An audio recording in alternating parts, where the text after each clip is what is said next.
అధికారులు జాతీయ రోడ్డు భద్రతా వారోత్సవాలు నిర్వహించారు. స్థానిక పెట్రోల్ బంక్ నుంచి పాత బస్టాండ్ వరకు నిర్వహించిన బైక్ ర్యాలీలో దుందులూరు ఎమ్మెల్యే చింతమనేని ప్రభాకర్, జిల్లా కలెక్టర్ పాల్గొన్నారు. ప్రతి ఒక్కరూ ట్రాఫిక్ రూల్స్ పాటించాలని, ద్విచక్ర వాహనాలు హెల్మెట్ ధరించాలని సూచించారు. మానవ తప్పిదాల వల్లే రోడ్డు ప్రమాదాలు ఎక్కువగా జరుగుతున్నాయని తెలిపారు. బైకర్స్ కి అవేర్నెస్ కల్పించడం, ప్రాణ రక్షణ ఎట్లా చేయాలి, హెల్మెట్ ఒక ఇంపార్టెన్స్ చేయడం, ఇవన్నీ మనం చేస్తున్నాము. అందులో బాగా ఇవాళ మనము బైక్ ర్యాలీ ఒకటి చేస్తున్నాము హెల్మెట్స్ తోటి. సో మనం చాలాసారి నేను చేరినప్పటి నుంచి కూడా చాలా ప్రోగ్రాంలో మనం చేస్తున్నాము, హెల్మెట్ ఒక అవేర్నెస్ చెప్తున్నాము. కానీ మనకి ఇంకా ప్రజల దగ్గరికి వెళ్ళట్లేదు.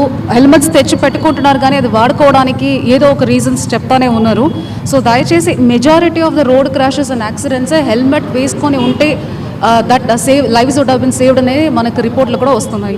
సో హెల్మెట్ ఒక ఇంపార్టెన్స్ అందరూ అర్థం చేసుకోండి. It is not a show piece. మీరు బైక్ కొన్నప్పటికీ మ్యాండేటరీగా హెల్మెట్ కూడా టైఅప్ చేస్తే కూడా హెల్మెట్ తీసుకొని ఇంట్లో పెట్టుకొని నాకు హెయిర్ ప్రాబ్లమ్ వస్తున్నాయి ఏదో ఒక రీజన్ చెప్పేసి ఎవరు వేసుకోవట్లేదు అనేది చాలా బాధాకరమైన విషయం. సో అందుకోసమే ప్రతి నెల మేము రోడ్ సేఫ్టీ మీటింగ్లు పెట్టుకొని అవేర్నెస్ కూడా కల్పిస్తూ ఉన్నాము. ఇప్పుడు ఎక్స్క్లూజివ్గా ఈ మంత్ అంతా రోడ్ సేఫ్టీ మంత్గా మేము సెలబ్రేట్ చేసి చాలా యాక్టివిటీస్లు చేసి చాలా అవేర్నెస్ కల్పిస్తున్నాము. అందులో భాగంగా ఇవాళ మనం బైక్ ర్యాలీ చేస్తున్నాము. దయచేసి ఎవరెవరు బైకర్స్ ఉన్నారో మీరు ఖచ్చితంగా హెల్మెట్ వేసుకోవాల్సిందే. It is not for us, మా కోసం కాదు, మీ లైఫ్ కోసం, మీ ఫ్యామిలీ కోసం అన్నది దయచేసి.